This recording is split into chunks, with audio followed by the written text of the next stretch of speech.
Hello, my name is Harshpreet Kaur. In this video, I will show you the work I have done for set 210 task 5.1p. In this task, I have used a Raspberry Pi to build a simple graphical user interface or GUI in Python. The purpose of this task is to control three LEDs connected to the Raspberry Pi using buttons on the screen instead of typing commands. I will explain my hardware setup, then the software code, and finally demonstrate the working system. This is my hardware setup. I am using the Raspberry Pi connected to the breadboard with three LEDs. Each LED is connected through a resistor to protect it, and they are wired to GPI pins 29, 31 and 33. The ground legs of all LEDs are connected together to the ground pin of the Raspberry Pi.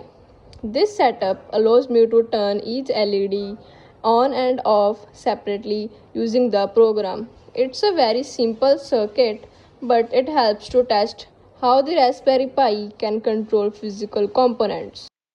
Now I am going to explain my software code. Here is my Python code written using the Tinker library. First, the code setups using the Raspberry Pi GPIO pins so they can send signals to the LED. Then I created a GUI window that has three radio buttons, one for each LED and one exit button. The main purpose of this code is that when I click on any radio button, only that LED will turn on and the other two will remain off. The exit button makes sure that the program closes safely and all LEDs are turned off when finished. Now I will show the working system in the action. The first main part is we have to on our mobile hotspot in the settings, and you can see our one device is connected, which means our Raspberry Pi is connected successfully with our PC. So after that, we are going on the VNC and connect it by filling the password.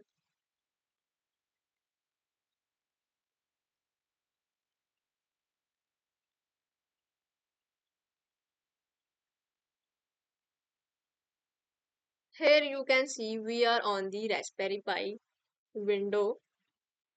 First, we are going to open the terminal and type the command cd to go into a folder. After getting into a folder, we will type the command ls to see how many files we save in it.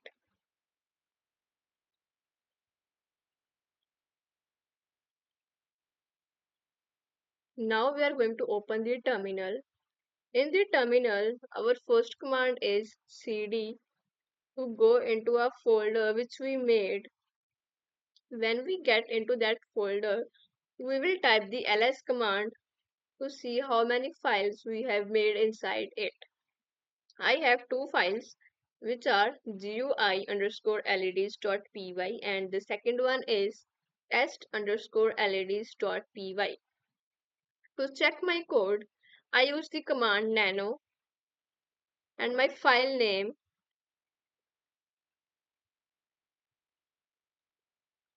and enter it.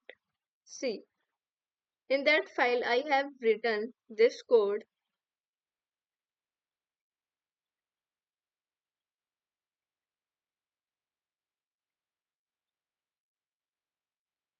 To save it, I use the command control plus X. When I save the code, then I enter the command python3 and the file name to run my program and check it whether it is working or not.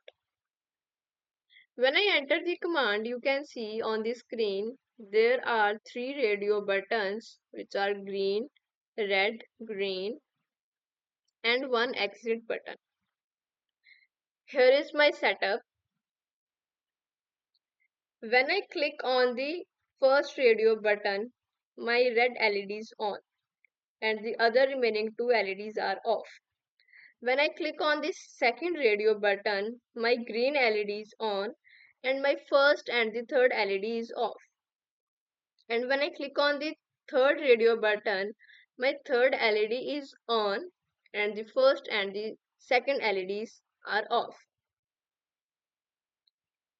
If I click the first radio button, the first LED is on. If I directly click the third LED, then third radio button, then third LED is on. If I click the second radio button, then the second LED is on, which means that our hardware setup is working correctly, because I have mentioned earlier that when we click on the specific radio button, the only specific LED is on which is connected with that radio button.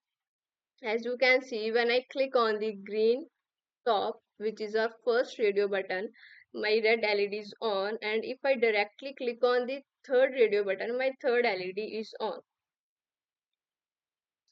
And if I click on the second radio button, my second LED is on, and everything is working very smoothly.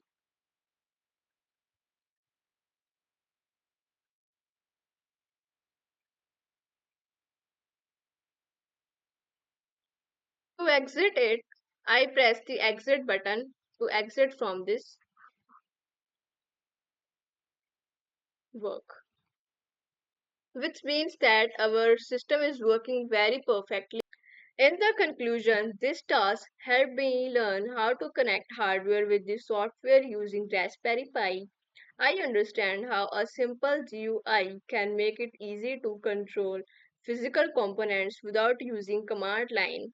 This gave me a good idea of how GUI can improve user interaction with embedded systems. Thank you.